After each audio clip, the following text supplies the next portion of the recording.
हरे कृष्ण कृष्ण कृष्ण हरे हरे।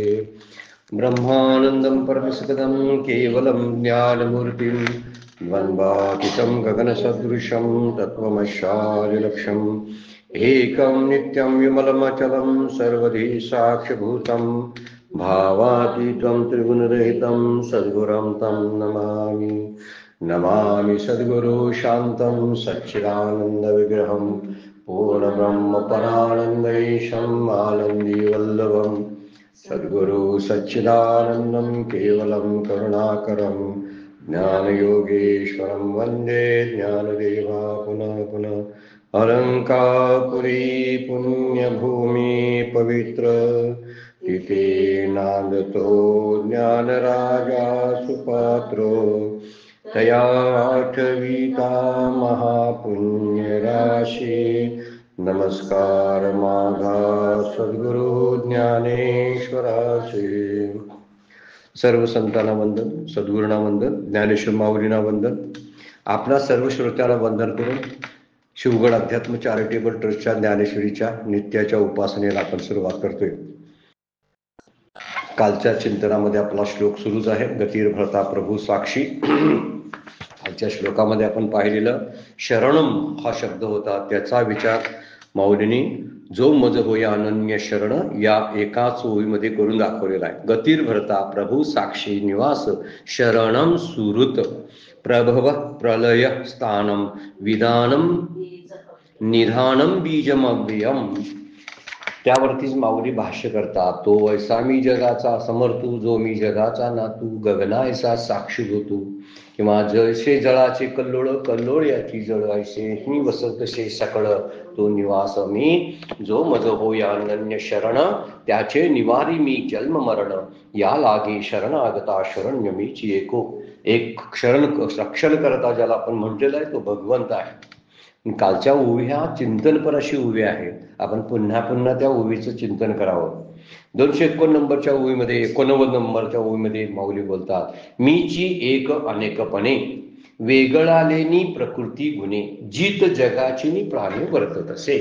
आता एक वर्णन कसं करताना करतात, प्रकृतीच्या गुण जे आहेत 3 गुण, या वेगवेगळ्या गुणांना अनुसरून जगत असलेल्या जगाचा जो प्राण आहे, ज्याला वेदांत शास्त्रामध्ये समष्टी प्राण म्हणतात, त्या प्राणाच्या रूपाने मीच एक अनेकपणानं व्यवहार करतो. थोडक्यात याचा अर्थ आहे, वेगवेगळ्या जीवामध्ये जे चैतन्य आहे ते गुणाच्या द्वारे प्रकटीन करण्याचं काम भगवंत करतात, असा त्याचा थोडक्यात अर्थ आहे. थोडीशी समजायला लवकर कळत नाही अशी वाटते गोवी. मीची एक अनेकपणे, मी एकटाच अनेक रूप धारण करतो. वेगळ्या आणि प्रकृती गुणे, प्रकृतीमध्ये प्रकृतीप्रमाणे जी गुण आहेत त्या प्रकृतीच्या गुणाप्रमाणे मी वेगवेगळी रूप धारण करतो. जीत जगाची नि प्राणे वर्तत असे. जीव आहेत, जीत म्हणजे जिवंत असणारे जे आहेत ते जगाच्या प्राणरूपानं जे त्याचं राहणं आहे, तिथं प्राणरूपानं त्या जीवामध्ये राहणं, ते प्रत्येक वेगवेगळ्या जीवामध्ये मी राहतो असं वर्णन केलेलं आहे. त्यामुळं मी एकटाच अनंत रूप घेतो. आणि प्रकृतीमध्ये दिसून येणारे हे निरनिळ्या प्रकारचे गुण जे आहेत त्या गुणांच्या द्वारे सर्व प्राणी मात्रांना प्राणांच्या रूपाने म्हणजे प्राणवायूच्या रूपात मी वावरतो. वर्तत असे म्हणजे वावरतो. सगळीकडे मी वावरतो तो प्राणाच्या रूपाने. ज्या ज्या ठिकाणी प्राण दिसतो, हालचाल दिसते, त्या ठिकाणी भगवंताचे प्रकटीकरण, आविष्कार आपण ज्याला म्हणतो ते आहे. याचा अर्थ कुठंतरी हालचाल होत नाही म्हणून तिथं भगवंत नाहीत, परमात्मा नाही असा त्याचा अर्थ नाही. कुठंतरी प्रकटीकरण असतं आणि त्या प्रकटीकरणातून आपल्याला दिसत असतं. आणि म्हणून अनंत रूपानं अनंत रूप म्हणतात. योगिया दुर्लभ जो म्या देखिला साजने, अनंत रूपे अनंत वेशे देखिले म्या त्याशी. माऊलींचा अभंग आहे बघा. योगी हा दुर्लभ तुम्ही देखिला ग साजने, अनंत रूपे अनंत वेशे देखिले मे त्याशी. खून बांधली ऐशी, बाप रखुमावर देवीवरू खून बांधली ऐशी. मी त्याला ओळखलाय. अनंत रूपामध्ये तो फिरत असतो आणि अनंत रूप ही प्राणांच्या रूपानं, गुणांच्या रूपानं तो प्रत्येक जीवामध्ये वस्ती करतो. राहतो, वावरतो, हा मुद्दा आहे. कोटी कोटी रूपे तुझी, कोटी चंद्र सूर्य तारे, कुठे कुठे शोधू तुला, तुझे अनंत देवारे. हे आपल्याला भावगीत आपल्याला रेकॉर्डिंग वरती, रेडिओवरती ऐकायला मिळतं. कोटी कोटी, सुरेश वडकरांच्या आवाजातले भक्तिगीत आहे. कोटी कोटी रूपे तुझी, कोटी चंद्र सूर्य तारे, कुठे कुठे शोधू तुला, तुझे अनंत देव्हारे. आपला देव्हारा एकच नाही, किती देव्हाऱ्यामध्ये तो बसलेला आहे. म्हणून त्याच गीतामध्ये म्हणतात, बीज अंकुरे ज्या ठाई, तिथे तुझा वास. प्रत्यक्षात हे गीत भावगीत ऐका बरं काय. बीज अंकुरे ज्या ठाई, तिथे तुझा वास. ज्यावेळी बीजाला अंकुर येतो ना, त्या अंकुराच्या ठिकाणी त्या परमात्म्याचा वास असतो. कसं ते वाढत वाढत राहतं बघा. तुझा स्पर्श आणून देतो फुलाला सुवास. प्रत्येक फुलामधला जो सुगंध आहे, तो सुगंध भगवंताचं रूप आहे. चराचरी रंगविशी, रंग तुझा कोण तारे, कोटी कोटी रूपे तुझी, कुठे कुठे शोधू तुला, तुझे अनंत देवारे. फार सुंदर भावगीत आहे. चराचरा रंगविशी, रंग तुझा कोण तारे. त्याला कुठला रंग आहे तर रंग नसलेला तो आहे. तो रंग नसलेला आहे. पाण्याला कुठला रंग असतो सांगा बघू. नाही, आकाशाला तरी रंग कुठला दिसतोय का लांबून. पाणी पण निळं दिसतंय, आकाश पण निळं दिसतंय, पण आकाशाला रंग आहे नाही. आता त्याच अवकाशामध्ये एखादा रंग मिसळला ना, पाण्यामध्ये रंग मिसळला ना, जसं पाणी तेरा रंग कैसा, काय जे क्या मिसळलेलं असते तैसा. ज्यामध्ये जे मिसळलं जातंय, ज्या रंगामध्ये रंग मिसळला जातो तसा. तसे प्रत्येक गुणाच्या द्वारे तू वेगवेगळा आहे. खरं बघायला गेलं तर चराचरी रंगविशी, रंग तुझा कोणा. कधी दाह ग्रीष्माचा तू, कधी मेघ ओला. काय वर्णन केलंय. तू कधी दाह करतोस ग्रीष्म ऋतूमध्ये, कधी तू ओलसर मेघ असतो. जनी निर्जनेही तुझा पाय रोवलेला, तुझी खून नाही ऐसा, गाव तरी कोण तारे, कुठे कुठे शोधू तुला, तुझे अनंत देवारे. तुझा गाव कुठला बाबा सांग, पण सांगता येतोय काय. अनंत रूपामध्ये तो फिरत असतो. खरे रूप देवा तुझे, कोण ते कळे ना. मला कळत नाही तुझं देवारो, आणि तूच विटेवरी, तुझी वैकुंठीचा राणा. जो तू विटेवर दिसतोस ना, तेच तू वैकुंठीचा राणा. तुला आळवावा या घ्यावा, शब्द तरी कोण तारे. कसं आळवू तुला, कैसे करू ध्यान, कैसा पाहू तुझं, वर्म दावी मज याचकाशी. तुकाराम महाराज म्हणतात, तुला आळवावया शब्द तरी कोण तारे. तुला राम म्हणू का कृष्ण म्हणू, काय म्हणू तुला, कोणत्या नावानं बोलू. असा एक त्या ह्या भावगीतामध्ये मांडलेला हा भाव जो आहे, तो भाव त्यातला पकडूया आपण. भावगीत असतो ते थोडस बाजूला, पण त्यामध्ये असणारे जे बीज अंकुरतो, फुलातला वास जो आहे, सगळ्यातला जो रंग नसलेला तो जो आहे, तो त्याचा रंग ओळखता येत नाही. तो कोणत्या देवारात राहतो, कोणत्या गावात राहतो, तर असं कुठलं गाव नाही की ज्या ठिकाणी तो राहत नाही. हा विचार अतिशय सुंदर पद्धतीने मांडलेला आहे. म्हणून माऊली काय म्हणतात बघा, जैसी मीची एक अनेकपणे, वेगळाने प्रकृती गुणे, जीत जगाची प्राणे वर्तत असे. ज्या ज्या ठिकाणी म्हणून जीवन म्हणून दिसतं, ते जीवन ही माझंच अस्तित्व दाखवत असतं. म्हणून प्रत्येक ठिकाणी लहान मुलामध्ये होणारी वाढ आपण बघतो. रात्रीच्या कळ्या होत्या, सकाळी त्यांची फुलं होतात. हा चमत्कार नाही बरं काय, भगवंताचं असणं आहे.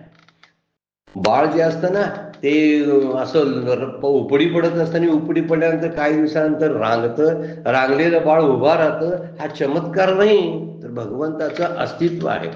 त्यामुळे तो विविध रूपानं, म्हणजेच एकाच ब्रह्मरूप बीजापासून हे चित्र विचित्र जगाची निर्मिती झालेली आहे. हे जे नाविन्य दिसतं ते एका बीजापासून दिसतं. म्हणजे झाडाच्या एकाच बीजापासून, झाडाचं एकच बीज असतं ना, पण त्याचा बुंदा होतो, त्याच्या फांद्या होतात, त्याला पाने, फुलं, फळं, आणि त्यापासून पुढे वृक्ष तयार होतो. एका बीजापासून या वृक्षाचे रूपांतर होत असतं. म्हणून ब्रह्माच्या ठिकाणी जगत भासतं, तेव्हा सुद्धा ही ब्रह्मसत्ताच चरचर रूपाने भासत असते. असा त्याचा अर्थ नाही की ती ब्रह्मसत्ता वेगळी आणि चराचर सृष्टी वेगळी. ज्या ज्यावेळी चराचर सृष्टीचा अस्थिभाती रूपानं आपल्याला जी जाणीव होत असते ती सगळी जाणीव त्या भगवंताच्या ब्रह्मस्वरूपाच्या असण्यामध्ये आहे. ब्रह्माच्या ठिकाणी जगत भासतं. या शब्दाचा अर्थ काय तर ब्रह्मसत्ता चराचर रूपाने भासत असते. झाडाच्या रूपानं, पाण्याच्या रूपानं, सर्व पंचमहाभूताच्या रूपानं ती भासत असते. आणि वेगवेगळ्या गुणप्रभावाने माणसं सगळी वेगवेगळी वाटतात. काय म्हणतात ते बघा, जिथे जगाची प्राणी वर्तत असे वेगळा आणि प्रकृती गुणे. ज्यांची जशी प्रकृती आहे तशी ती वागत असतात. ज्यांची जशी पाठीमागची कर्म आहे त्या कर्माचे संस्कार घेऊन प्रत्येक जण येत असतं. पण त्यामध्ये जे अस्तित्व असतं ते अस्तित्व भगवंताचं असतं. त्यामुळे जीव वेगवेगळे दिसतात, ते गुणप्रभावामुळे दिसतात. जेवढे जेवढे गुण तेवढी तेवढी माणसं.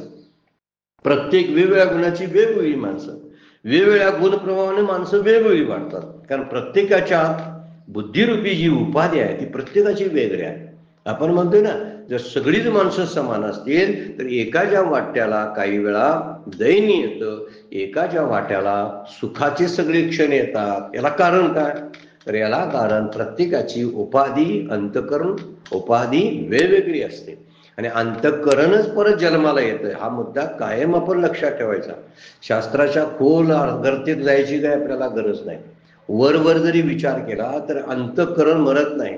ज्यांचं अंतःकरण मेलं त्याचा जीव रूपानं तो नष्ट होतो. आणि जीव रूपानं नष्ट झालं म्हणजे बीज भाजून केली नाही आम्हा जन्म मरण नाही असं तुकोबा म्हणतात. एक बीजच जीवरूपी बीज ज्यावेळी नष्ट होतं त्यावेळी पुन्हा जन्माला येत नाही. पण हिथं आता वर्णन करताना म्हणतात प्रत्येकाच्या आयुष्यामध्ये वेगवेगळे प्रारब्ध वेगवेगळे असतात. जीव वेगवेगळे का होतात तर बुद्धी अंतःकरणाच्या उपाधीमध्ये वेगळे होतात. बाकी विचार जर केला तर सगळे जीव समान आहेत, पण उपाधीच्या गुणामुळे ते वेगवेगळे भासतात. एकाच मातीपासून किंवा एकाच सोन्यापासून अलंकार भिन्न भिन्न तयार होतात का नाही. त्याचे प्रत्येकाची गुण वैशिष्ट्ये वेगवेगळी ठरतात का नाही. त्यांना घालण्याचं, लेणं पांघरण्याचे ठिकाण सुद्धा वेगवेगळे असतात. एक कानामध्ये घालतात, एक गळ्यामध्ये घालतात अलंकार, एक हातामध्ये घालतात, एक पायामध्ये घालतात, एक नाकामध्ये घालतात. किती वर्णन आहे. सोन्याचं एकच अलंकार आहे ना, त्याच्या गुण वैशिष्ट्यामुळे ते बदलतात. तसे जीव सुद्धा सगळे, एक कुत्र, एक मांजर असेल, एक ढेकून असेल किंवा एक झुरळ असेल, एक माणूस असेल किंवा हत्ती असेल, गाढव असेल, हे प्रत्येकाची वैशिष्ट्ये वेगवेगळी आहेत. माऊली म्हणतात वेगवेगळ्या गुणप्रभावाने प्रत्येकाच्या उपाधी गुणामुळे वेगवेगळी माणसं होतात. एकच नाद असतो बघा. नाद तरी विचार केला तर एक आहे, पण पेटी हार्मोनियम मध्ये तो वाजतो तो वेगळाच वाजतो, गिटारमध्ये वेगळाच वाजतो, सतार लावली सतारमध्ये तंबोरा लावला तर तंबोरामधला वेगळा सूर असतो. नादाचे प्रकार अनेक आहेत काय नाही, नाद एक, पण नाद वाजायचे प्रकार वेगवेगळे आहेत. त्याचं कारण आहे उपाधी आहे. एकाला हार्मोनियमची उपाधी प्राप्त झाली म्हणून त्यातला सा वेगळा लागतो, किंवा गिटार आहे त्यातला आवाज वेगळा लागतो, किंवा तंबोऱ्याचा साग वेगळा लागतो. एकच पाणी, माऊलींची गुहे आहे तशी, एकच पाणी आहे, मिरची पिकवलेली असते, पण ते पाणी मिरचीला दिलं तर ते पाणी त्या मिरचीला तिखट करतं. तेच पाणी जेव्हा ऊसाला दिलं जातं त्यावेळी त्याच पाण्यापासून गोड ऊस तयार होतो. पाण्यात काय फरक आहे काय सांगा. तसा बीजात आणि ब्रह्मस्वरूपामध्ये काय फरक नाही. मग काय होतं तर उपाधीच्या वैशिष्ट्यामुळे कर्म आणि प्रारब्ध संचिताप्रमाणे जीवांच्या उपाध्या वेगवेगळ्या होतात आणि म्हणून सुखदुःख वेगवेगळी असतात प्रत्येकाची. एकाला एका गोष्टीमध्ये आनंद होतो तर दुसऱ्याला दुसऱ्या गोष्टीमध्ये आनंद होतो.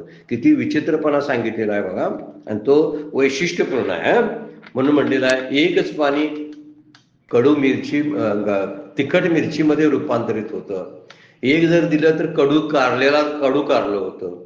एक उसाला दिलं तर त्याचा गोड असा रस मिळतो. पाणी एकच असतं, प्रत्येकात गेलं की त्याची गुण प्रभाव बदलत जातात. तसेच आहे समुद्रातलं पाणी, माऊलींची गोवीज आहे, हे अश्व स्वातीचे उदक, शुक्ती मोती व्याळी विख, तैसा सज्ञानाशी मी सुख, दुःख तो अज्ञानाशी.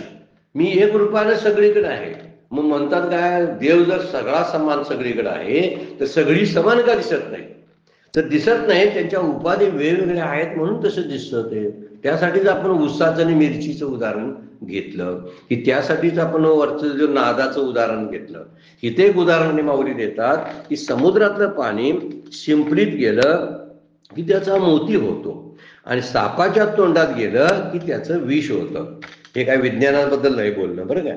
कोण म्हणेल विज्ञानानं लगेच सापाच्या तोंडात, कुठली साप सगळे विषारी असतात असा त्याचा अर्थ घ्यायचा नाही. माऊली बोलल्याचं दृष्टांत काय, हे असं स्वातीचे उदक, स्वाती नक्षत्रातलं पाणी जे आहे ते जर मोत्या शिंपल्यामध्ये पडलं तर दैवगुणानं हळूहळू त्याच्यामध्ये जर शक्ती सामर्थ्य असेल तर काही वर्षांना त्याचा मोती बनतो. पण तेच पाणी, स्वातीचंच पाणी, स्वाती नक्षत्राचं पाणी सापाच्या तोंडामध्ये जर पडलं तर विष होतो. तसा मी सज्ञानी जे आहेत, समजदार आहेत, ज्यांना जाणीव आहेत, त्यांना मी सुख देतो आणि अज्ञानी जे आहेत ती नेहमी दुःखच भोगत असतात. संत सुखी झाले, त्यांचंही शरीर आहे आमचं शरीर एकच आहे ना, आणि आम्ही दुःखी रडत बसतो कशाबद्दल? दोघांचं शरीर भिन्न भिन्न आहे काय? नाही. त्यांच्यामधला आत्मा आणि माझ्यामधला आत्मा वेगवेगळा आहे काय? नाही. ते सुखी का झाले? तर त्यांनी सज्ञानाला पकडलं, परमात्म्याला जाणून घेतलं. आम्ही अज्ञानामध्ये पिचत राहिलो, दुःखी राहिलो. म्हणून जसं सापाचं ने मोत्याचं उदाहरण आहे, एका ठिकाणी विष होतं त्याच पाण्याचं, एका ठिकाणी त्याचाच मोती बनतो. तसं प्रकृतीच्या गुणप्रभावामुळे वेगळाले नि प्रकृती घेणे गुणे जीत जगाची नि प्राणे वर्तत असे. त्यासाठी आता वर्णन करताना म्हणतात परमात्मा एकच आहे, पण प्राण्यांच्या बुद्धिरूपी ज्या उपाध्या आहेत, जसे शुद्ध असते काहींची अशुद्ध असते, त्याप्रमाणे ती व्यक्त होत असतात. काही माणसं विचित्रच वागत असतात, दुसऱ्याला त्रास देण्यासाठी जगत असतात, आणि काही माणसं दुसऱ्यांना सुख देण्यासाठी राहत असतात. हा फरक का दिसतो आपल्याला? तर त्याची शुद्धता आणि अशुद्धपणा या ज्या कॅटेगरी आहेत त्यावरून त्यांचं ठरत असतं. आपण म्हणतो ही सगळी माणसं समान का नाही? सगळ्यांना समान कसं म्हणताय? तर ते उपाधी वेगवेगळे असतात म्हणून त्यांच्यामध्ये ही विषमता राहतेच राहते. म्हणून भगवंत म्हणतात प्रकृतीच्या सत्व रज तम या वेगवेगळ्या गुणांच्या अनुसरून जगत असलेल्या जगाचा जो प्राण आहे, म्हणून प्रत्येक वेळी संत सांगतात की कुणाच्या गुणाकडे पाहिलं तर त्यांच्यात कुठले तरी सत्वगुण, रजोगुण, तमोगुण असू शकतो. तू गुण तर या ते या वेरी, तुझं ते गुण आहे बाजूला ठेव. तू जर गुण बाजूला जर काढलास तर शुद्ध असलेल्या परमात्म्याचीच आपल्याला जाणीव होईल. जो गुणारहित आहे तो निर्गुण, गुणाचे अगुण, असं तो माऊलींचे भारीपाठामध्ये आहे दिसे. निर्गुणाच्याही पलीकडे असलेले ते अगुण तत्व जे आहे त्याला गुणी, सगुण किंवा निर्गुण म्हणता येत नाही. अशा सगुण आणि निर्गुणाच्या पलीकडे असलेले अगुण असं एक तत्व हरिपाठामध्ये माऊलींनी वर्णन केलेलं आहे. तर तसं परमात्मा एकच आहे, पण प्राण्यांच्या बुद्धिरूपी ज्या उपाध्या आहेत त्या उपाध्यामुळं तसं बनत राहतं. एखाद्यामध्ये गडूळ पाण्यामध्ये सूर्याचं प्रतिबिंब कसं दिसतं? स्पष्ट दिसतं. तसं शुद्ध पाण्यामध्ये शुद्ध दिसतं. म्हणून काय सूर्य वेगळा वेगळा आहे काय? नाही. प्रकृती गुणामुळं त्यांच्यामध्ये भिन्नता येते. म्हणून म्हणतात ते गुणत्रियाती अव्यरी, मी माझे ऐशेनी करी, एक आत्मसुख अंतरी विसंबे जने. तुझं आत्मसुखच बघत जा. गुण वेगवेगळे असतील पण आता परमात्मा मात्र एक आहे. दृष्टांत देतात बघा त्यासाठी माऊली 290 नंबरच्या ओळीमध्ये. जैसा समुद्र थिल्लर न म्हणता, सुंदर दृष्टांत आहे. समुद्र थिल्लर न म्हणता, समुद्र डबके, थिल्लर म्हणजे डबके, थिल्लर न म्हणता भलते ते बिंबे सविता, कोणत्याही पाण्यात प्रतिबिंबित होतो. सूर्य, समुद्र किंवा डबक असं न म्हणता कोणत्याही पाण्यामध्ये प्रतिबिंबित होतो. तैसा ब्रह्मादी सर्वभूता सुहृत तो मी. सुहृत शब्दाचं स्पष्टीकरण दिलेलं आहे. गतीर भरता प्रभू साक्षी, आणि पुढे वर्णन करतात शरणम सुरत. तो कसा आहे?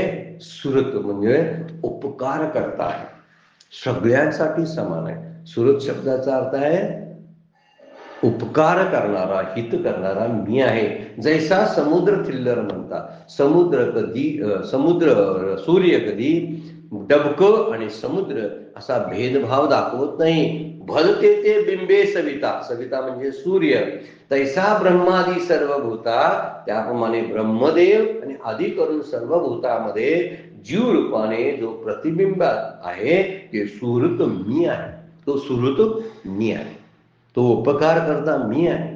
जसं कुठल्याही ठिकाणी सागर किंवा पाण्याचं डबकं असं न म्हणता सूर्य जसा कुठेही प्रतिबिंबित होतो, तसं ब्रह्मदेवापासून मुंगीपर्यंत सगळ्या छोट्या मोठ्या प्राण्यामध्ये जिवलग मित्र मी आहे. मी सगळ्यात जवळचा मित्र कोणता आहे? भगवंत सांगतात, भगवंत हा खरा मित्र आहे. त्याच्याशी मैत्री आपण जोडली पाहिजे. इतरांशी मैत्री तोडा असा त्याचा अर्थ नाही बरं का. म्हणजे जगाशी मैत्री तोडा आणि भगवंताशी जोडा असं नाही. तर जगाची मैत्री समजायची नाही. त्यांना ते फक्त त्या फॉर्मॅलिटीज आहेत मित्रत्वाच्या.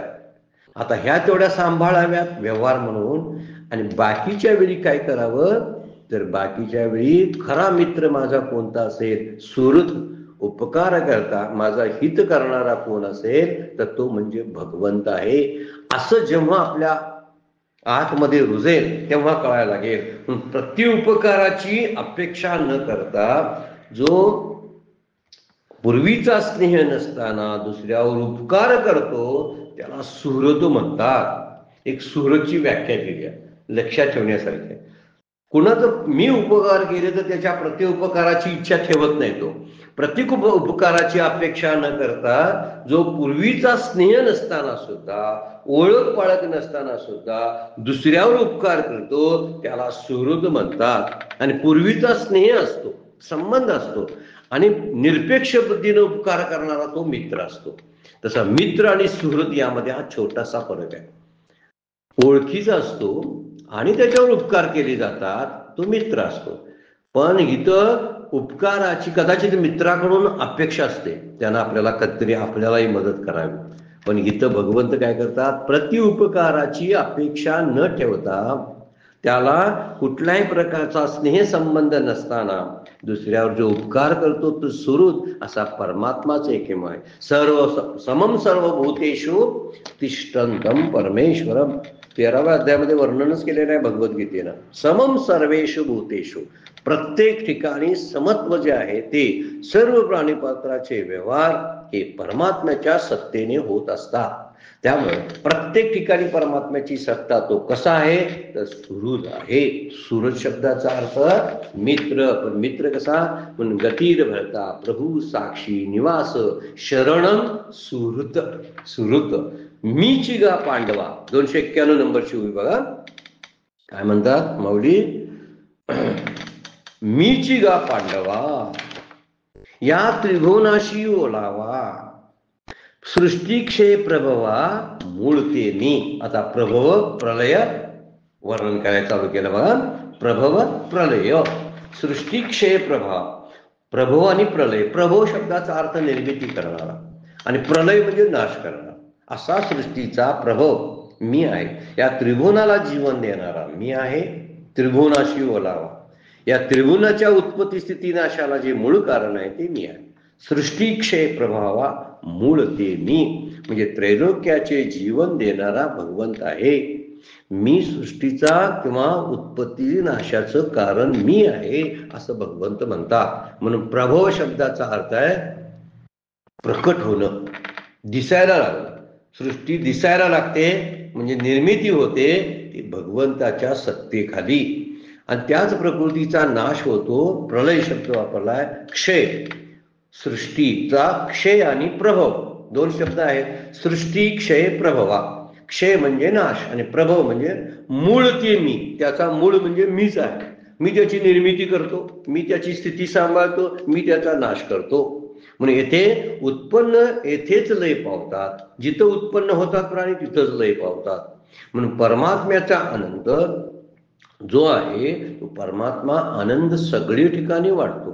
त्यामुळे उत्पत्ती स्थिती लय ज्यामध्ये व ज्याच्यामुळे होतात त्या कार्याचं मी कारण आहे. काय म्हणतात बघा, जे कार्य दिसतं ना आपल्याला, हालचाली दिसतात, क्रिया दिसतात. एक उत्पत्ती होते हे क्रिया आहे, हे कार्य आहे. स्थिती हे कार्य आहे किंवा त्याचा लय हे कार्यच आहे. या सगळ्या घडामोडीचं कारण कोण असेल तर मी आहे असं भगवंत म्हणता. मीच गा पांडवा या त्रिभुवनाशी ओलावा. जे प्रेम म्हणून काय आहे ना, जे प्रेम म्हणून बघायला मिळतं ते मी आहे. हे प्रकट, जिथं जिथं प्रेम प्रकट होतं तिथं तिथं देव प्रकट झालेला असतो. सगळ्या संतांचा स्थायी भाव प्रेम आहे, आपणही लक्षात ठेवलं पाहिजे. आपल्याला भक्ती ज्ञान काहीही करो, आपल्या प्रत्येक कृतीमध्ये जर प्रेमाचा ओलावा नसेल तर ती कृती भगवंत रहित असते, असा त्याचा अर्थ आहे. भक्ती रहित असते. भले मी ती देवपूजा करू किंवा मी आणखीन काय करू, ज्ञानेश्वरीचा अभ्यास करू, पण त्या प्रत्येक कृतीमध्ये जर मी प्रेमाचा ओलावा ठेवला नाही तर ती कृती अगदी कोरडी आणि भक्तिरहित क्रिया होणार आहे. कारण भगवंत प्रेम वाढतो. या त्रिभुवनाशी ओलावा मीच गा पांडवा, सृष्टी क्षय प्रभवा मूळ ते मी. सगळ्याचा मूळ मी आहे. बीज रुखाते प्रसवे. परत त्याचं वर्णन करायचं चालू केलं बघा. रुख, रुख म्हणजे फांद्या, शाखा. बीज रुखाते, काही ठिकाणी काही ज्ञानेश्वरीमध्ये शाखाते प्रसवे असा शब्द आहे. काही ज्ञानेश्वरीमध्ये बीज शाखाते प्रसवे, बीज रुखाते प्रसवे, मग ते रुखपण बीजी सामावे. खंदारकर महाराजांनी मुद्दाम ते रुखाते प्रसवे असा शब्द टाकलेला आहे, कारण पुढे शब्द तोच आलाय म्हणून. आणि काही ज्ञानेश्वरीमध्ये बीज शाखाते प्रसवे मग ते रुखपण बीजी सामावे असं वर्णन केलेलं आहे. अर्थ तोच होतो की बीज काय करत असतंय, वृक्षाला जन्म देतं. रुखाते प्रसवे, शाखाते प्रसवे, मग तो वृक्ष शाखोपशाखानी संपन्न झाला की मग ते रुखपण बीजी सामावे. तैसे संकल्पे होय आगवे, पाठी संकल्पी मिळे. तथा वृक्षपणा बीजात समाविष्ट होतो, त्याप्रमाणे माझ्या या सृष्टी संकल्पापासून सर्व जगत उत्पन्न होतं आणि नंतर त्याच नाशाच्या संकल्पात लय पावतं. जसा निर्मितीचा त्याचा संकल्प असतो तसा त्याचा लयाचा पण असतो. म्हणजे सृष्टीचा लय जेव्हा कर्म संपून जातात ना, त्यावेळी जीवाची कर्म संपतात, त्यावेळी सृष्टीचा लय होतो. आणि सृष्टी कल्पांताच्या समयी झोप घेत असते. ब्रह्मदेवाची झोप असते म्हणतात, तसा प्रकार तो मागच्या वेळा आपण 8व्या अध्यायामध्ये पाहिला. तर तसं आहे की त्याच वेळी हे संकल्प जे असतात हे संकल्प भगवंताचे असतात. म्हणून बीजापासून फांद्यास आणि वृक्षाची निर्मिती होते.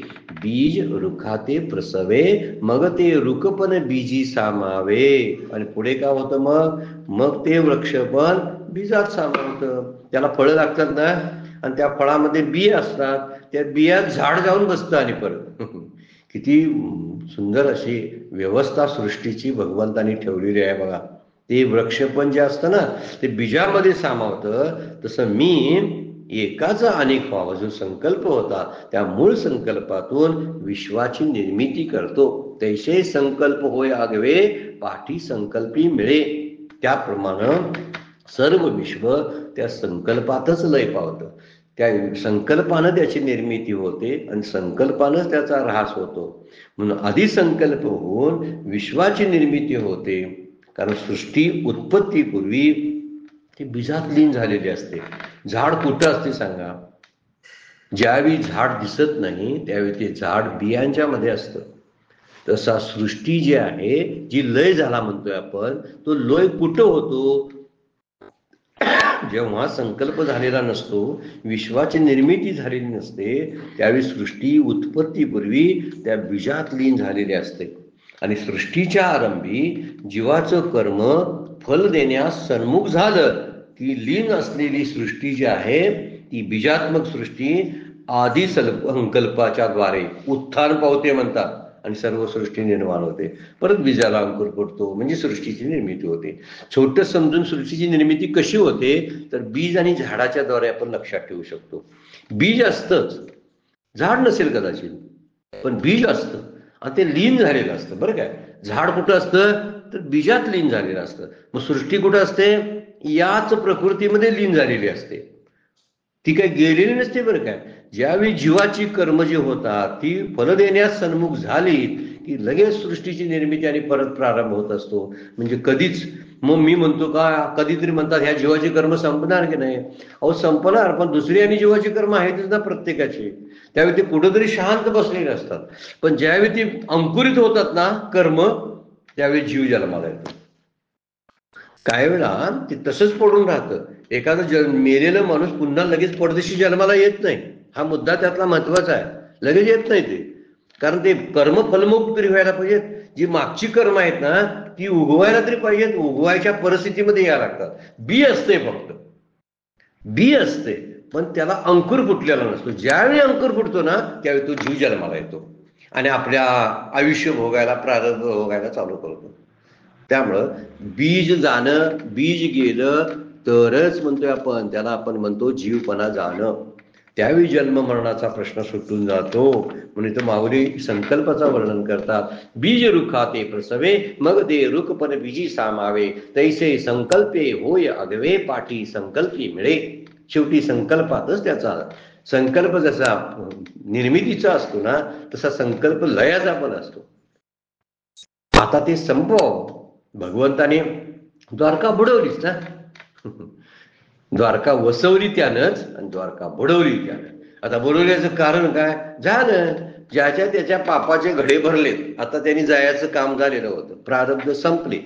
सृष्टी कार्य भगवंताचं अवतार कार्य संपलं तर त्या द्वारकेचा नाश करून गेले.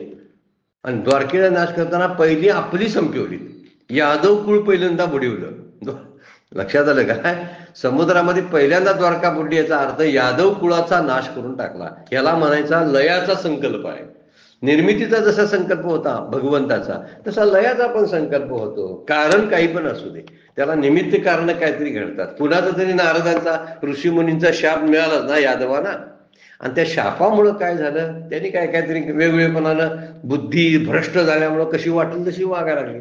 दारू पिऊन मस्ती करायला लागले, मदत उन्मत्त झालेत. आणि म्हणून भगवंताला वाटायला लागलं आता ही ऱ्हास व्हायची यांची वेळ आलेली आहे, यांचा नाश व्हायलाच पाहिजे. म्हणून आपण दूरवर निघून गेले, द्वारकाला बुडवून टाकलं, आपल्या भक्तांना वाचवलं, भक्तांना उद्धवासारख्या तत्वज्ञान दिलं. भगवंताने वर्णन केलेलं आहे. आपलाही रास अवतार कार्य संपलं. हेच वर्णन बीज रुखा ते प्रसवे, मग ते रुखपण बीजी सामावे, तैसे संकल्प होय आगवे, पाठी संकल्पी मिळे. ऐसा जगाचे बीज जो संकल्पू, अव्यक्त वासना रूपू, ते या कल्पांती जे ते निक्षेपू होय ते मी. आता त्याचं वर्णन व्यवस्थित केलेलं बघा 293 नंबरच्या ओळीमध्ये, की जे बीज जो संकल्प आहे, म्हणजे मी एक असलेला अनेक, एकोहम बहुशाम, एक असलेला मी अनेक व्हावं असा जगाला जो बीजभूत असा संकल्प होता, तो बुद्धीच्या अनंत जीवांच्या बुद्धिवासनांचा सूक्ष्म रूप किंवा प्रत्यक्षाला विषय न होणारे जे मायारूप अव्यक्त, या तिघांचा ठेवा या कल्पांच्या शेवटी त्यांच्या ठिकाणी राहतो. ते निधान मी आहे. कुठं राहतं हे सगळं, तर भगवंताच्या पोटात राहतं. निदान म्हणजे ठेवा. निदान या शब्दाचा अर्थ ते सांगायला चालू केले बघा. आता प्रलयम स्थानम निधानम बीजम अव्ययम, त्यातलं अव्यय रूपानं असलेलं बीज मी आहे. तिथं ठेवा जो राहतो ते मी आहे. म्हणून म्हणतात मी अनेक व्हावं असा जो संकल्प आहे, म्हणजे बीज रूपानं जो जगाच्या उत्पत्तीस कारणभूत असलेला जो मूळ संकल्प आहे, तो मूळ संकल्प त्याला बीज रूप म्हणतात. तो कल्पाच्या अंतानंतर कुठं जातो, तर सूक्ष्म वासनाच्या रूपाने जे ते सुरक्षितपणाने ठेवला जातो ते स्थान मी आहे. वर्णन करताना म्हणतात ते निधान मी आहे. जिथं तो ठेवला जातो तो ठेवा रूप माझ्याजवळ असतो. ते ठिकाण मी आहे. मी गेलो तर माझ्या वासना ज्या असतात त्या कुठं राहतील सांगा बघू. शरीर तर नाही, आता अंतःकरण नाही, मग आता राहणार त्या वासना कुठं, तर भगवंत म्हणतात बीज रूपानं त्या माझ्याकडे राहतात. म्हणजे माझ्याकडे त्यांची खातेवही आहे माझ्याकडे. ज्यावेळी ती निर्मिती होते ना, ज्याची त्याच्या खात्यावरनं जे जे शिल्लक असेल ते भोगायसाठी मी त्यांच्याकडे पाठवतो, असं सांगायचं आहे भगवंताला. म्हणून मूळ संकल्प जो आहे तो मी अनेक व्हावं. म्हणजे बीज रूपानं जो जगाच्या उत्पत्तीस कारणभूत असलेला जो मूळ संकल्प, आणि कल्पांच्या अंती म्हणजे सगळ्या सृष्टीचा नाश झाल्यानंतर सूक्ष्म वासना राहणार कुठं, तर राहायचं जे ठिकाण, ज्या ठिकाणी ते सुरक्षित वासना ठेवल्या जातात त्या ठिकाणाला ते निधान मी आहे असं भगवान बोलतात. कारण आत्ता बुद्धीमध्ये माझ्या वासना आहेत, कारण माझ्याकडे आता अंतःकरण आहे, अंतःकरणामध्ये त्या वासना राहतात, पण मी गेल्यानंतर त्या वासना राहणार कुठं, फार विचार करायला लावणार आहे. आणि शास्त्राला चॅलेंजिंग आहे, विज्ञानाला आपण लक्षात ठेवलं पाहिजे. आणि खरंच तर्काला पटण्यासारखं आहे. जे जिथं राहतं शिल्लक, त्यावेळी जरी ती व्यक्ती देहानं नसली तरी त्याचं खातं शिल्लक असतं. ज्यावेळी ती व्यक्ती प्रकट होते, मग ध्येय वेगळा असेल, ठिकाण वेगळं असेल, त्याचा आकार वेगळा असेल, त्याचं सगळं वेगळं असेल, पण त्याची जी खात्यात जे आहे सूक्ष्म वासना त्याच्यात जातात आणि तो तसाच वागतो. जशा त्याच्या पूर्वीच्या वासना आहेत ना, त्या वासना घेऊनच तो जन्माला येतो. मग प्रश्न काय पडतो, वासना आहेत कुठं? भगवंत म्हणतात त्या सुरक्षित ठेवण्याचं माझ्याकडे ठिकाणी काम आहे, मी ते ठेवतो. माझ्याजवळ ते सुरक्षित राहतात बीज रूपानं. सगळी बीज माझ्याजवळ आहेत. आता ती बीज वेगवेगळे आहेत, म्हणजे प्रत्येकाचे जीव वेगवेगळे आहेत, आणि भोगायला कुठलं येतं त्यांच्या आतच असते. त्या बीजामध्ये कुठलं असते ते मागील जन्माचं. मग आता हे संपवायचं असेल ना, तो जो वासनारूपी बीज आहे ते वासनेचं बीज जळून जाय असं तुकाराम महाराज म्हणतात ना, त्याच वेळी ते बीज गेलं ना, किंवा बीज भाजलं ना, तर बीज नष्ट होणं एक प्रकार आणि बीज भाजणं एक प्रकार आहे. नष्ट झाले तरी निर्मिती होत नाही, आणि भाजणं तरी सुद्धा निर्मिती होत नाही. बीज भाजून केलेलाही आम्हा जन्म मरण नाही. बरोबर जे डॉक्टर काका ते उदाहरण देतात ना, पंढरपुरातून लाह्या का आणायच्या, तर लाह्या कशाबद्दल आणायच्या?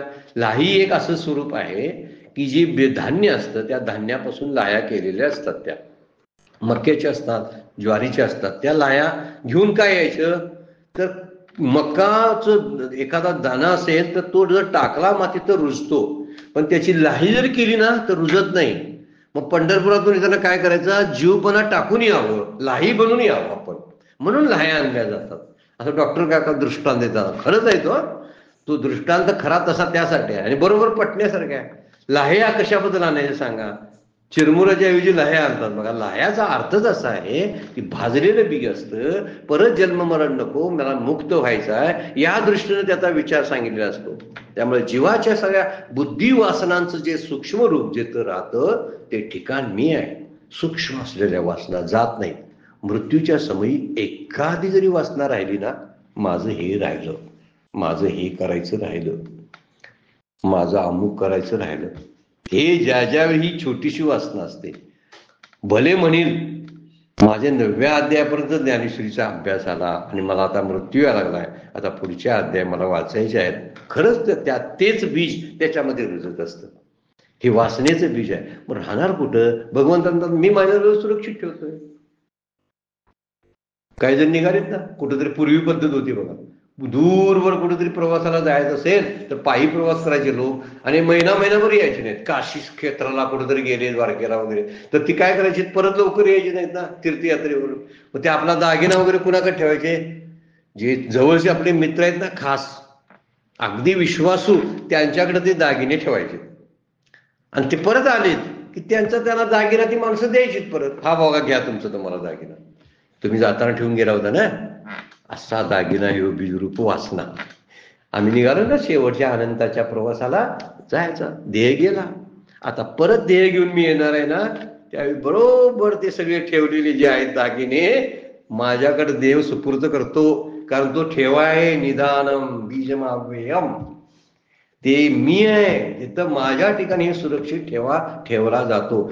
मला वाटतं ही ओवी समजली असेल किंवा त्याच्यावर चिंतन करा तसं.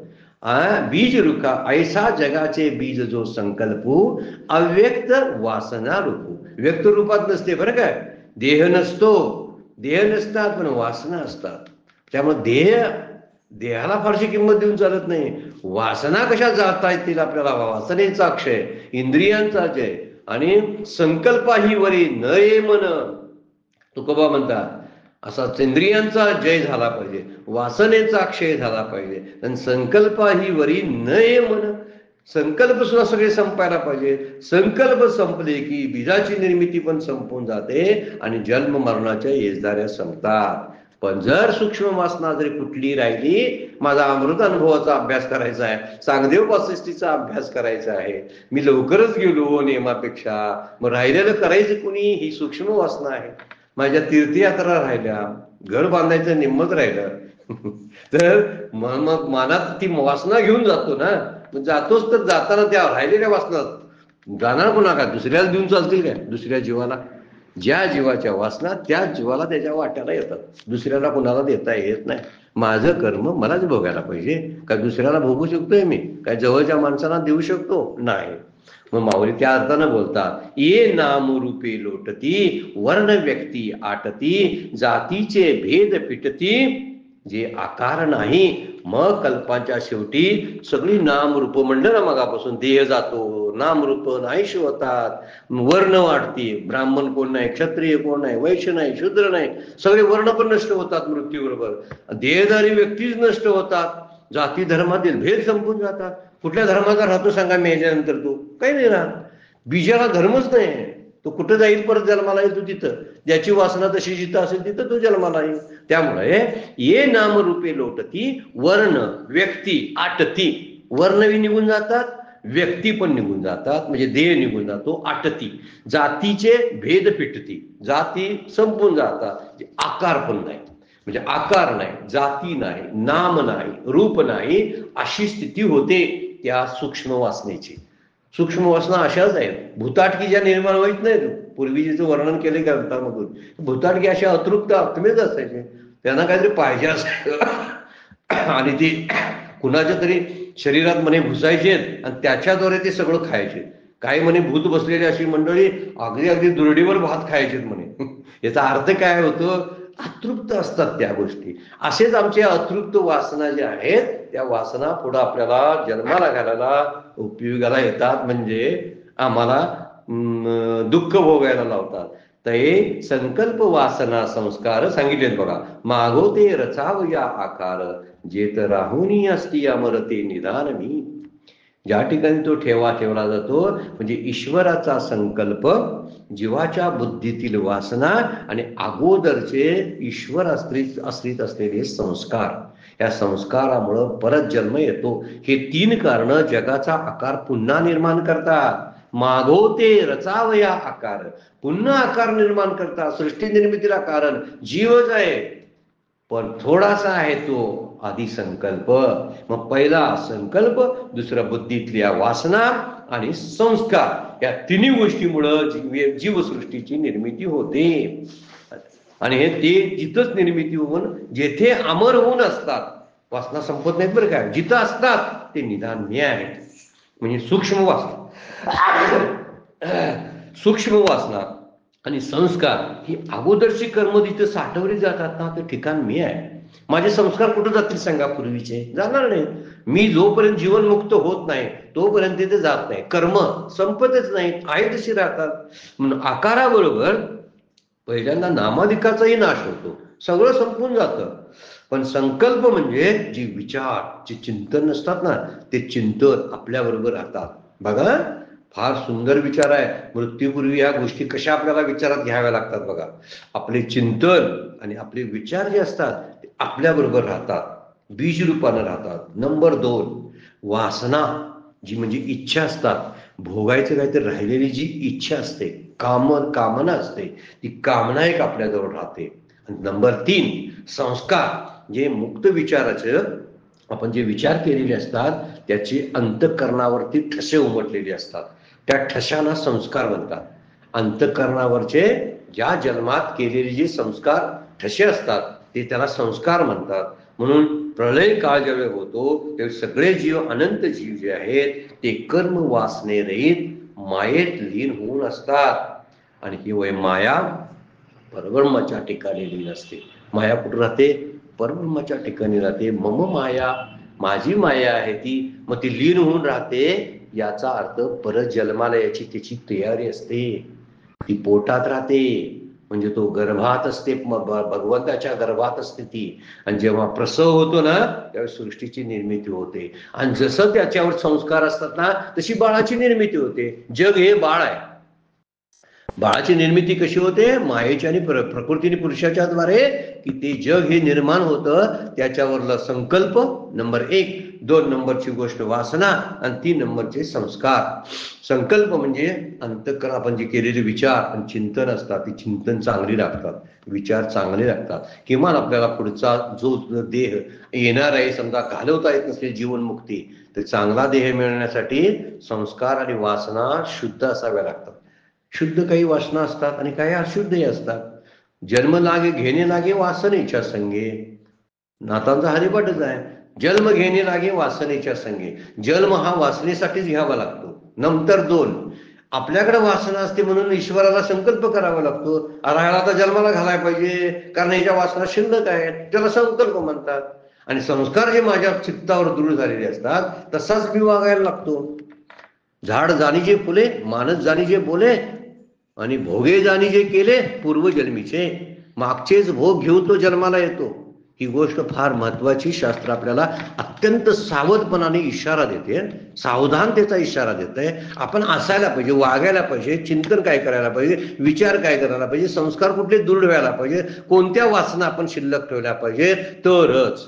आणि ह्या सगळ्या वासना भगवंताला सगळे नव्हते ठाऊक ऐकले नाही. किंवा आणखीन म्हणतात माझे संचित दिले औचित आणोनिया. कालच्यामध्ये आपण अभंग बघितलं जाऊ होता बघा. काय सांग काय तुझे उपकार, सांगूया जगा माझी पांडुरंगा, असा तुकारामानाच्या अभंगामध्ये एक ओळ आहे.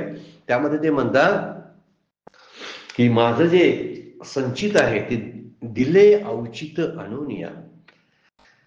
अनुनिया म्हणजे काय? संचित दिले औचित आणोनिया. आठवण झाल्या मला ओळ आता ती. तर त्यामध्येच ते बोलतात बघा तुम्ही, त्यामध्ये माझ्या हातात आणून देतो भगवंत. मग त्यानं ठेवली ती कुठं? तर त्याचा ठेवा जो आहे तो निदान मी आहे. माऊली बोलतात जे संकल्प वासना संस्कार मागोते रचावया आकार, जेत राहुनी असती अमरती निधान मी. अमर म्हणजे ती वासना मरत नाहीत ना, म्हणून अमर. संकल्प तसे जातात. ईश्वराचा संकल्प का होतो हा मुद्दा आणि परत विचार करण्यासारखा आहे. का करतो ईश्वर संकल्प? सांगा बघू. ग बसवत नाही का त्याला? आम्ही म्हणतो योकोहम बहुशाम, मला एकट्याला करमत नाही. अहो नाही, अहो ज्या ना मुलांना खेळायची फार इच्छा झालेली आहे म्हणून आई वडील त्यांना बागेमध्ये घेऊन जातात की नाही, आणि खेळणी आणून देतात की नाही, गोडधोड पदार्थ देतात. का? त्यांना आवड आहे, त्यांच्या मनात आहे मला खेळायचं आहे, मला गोड खायचं आहे, मला खेळणी खेळायची आहे. होय ना? मग तो काय म्हणतोय? बाप चला माझ्या मनात आता आलं, ह्यांना खेळणी द्यावी, ह्यांना गोड पदार्थ द्यावे, ह्यांना बागेत न्यावं. घेऊन गेला. ती बाग म्हणजे जग आहे. ही खेळणी म्हणजे आमच्याकडे असणारे सगळे भोग आहे. लक्षात घ्या, ही बाग ही जग आहे. आणि गोडधोड पदार्थ म्हणजे माझे विषय वासना आहेत, त्या माझ्या पुढे मांडून ठेवलेल्या असतात. कोणी दिल्यात? आम्ही म्हणतो देवानं. अरे तुझा हट्ट पुरवला म्हणून त्याला नमस्कार कर. आपण काय म्हणतो? कशाला वाढून दिलंस माझ्या आयुष्यात? तूच मागून घेतलंस म्हणून तुला मिळालंय. म्हणून विचार चिंतन नंबर 1 त्याला म्हणतात संकल्प. सांभाळले पाहिजेत आपण. आणि संकल्प भगवंत करतो म्हणण्यापेक्षा माझ्या इच्छेप्रमाणे भगवंत संकल्प करतो. सृष्टीचीच इच्छा असते मला जन्माला यायचं आहे, म्हणतो ठीक आहे. मग त्यानं म्हटल्याशिवाय कसं जन्माला येईल? म्हणून तो फक्त जाहीर करतो जन्माला येऊ दे, एवढंच म्हणतोय तो, बाकी काहीच करत नाही तो. म्हणून नुसते संकल्प त्याच्याकडे असतात, त्याला आधी संकल्प म्हणतात. मग जन्माला येताना मी घडायचा कसा सांगा बघू? माझ्या जशा इच्छा, माझे जसे संस्कार तसा मी घडतो, तसा माझा देह असतो, तसं मी बोलतो, तसा माझ्या देहाचा आकार होतो. कुणी कुणाला नावं ठेवावं लागत नाही बरं काय. नावं ठेवायचं असेल तर स्वतःलाच ठेवावं. अनेक रुसावे न लगे बहुता आपुल्या संचिता वाचून या. कुणावर रुसायचं नाही माझं असं का म्हणून. का? हे मीच गोळा केलेल्या गोष्टी आहे, मीच साठवलेला बाजार आहे, माझ्याच खिशात आहे. आता काय करायचं मग? त्याचा जो त्रास होतो तो होणार नाही काय? होणार. हाच मुद्दा माऊली सांगतात. ह्या श्लोकावरचं निरूपण माऊलींचं झालेलं आहे. उद्यापासून आपण 19 नंबरच्या श्लोकाला सुरुवात करतो. पुंडलिक वरदारी विठ्ठल श्री ज्ञानदेव तुकाराम. विठ्ठला विठ्ठला जय हरी विठ्ठला विठ्ठला विठ्ठला जय हरी विठ्ठला विठ्ठला विठ्ठला जय हरी विठ्ठला विठ्ठला विठ्ठला.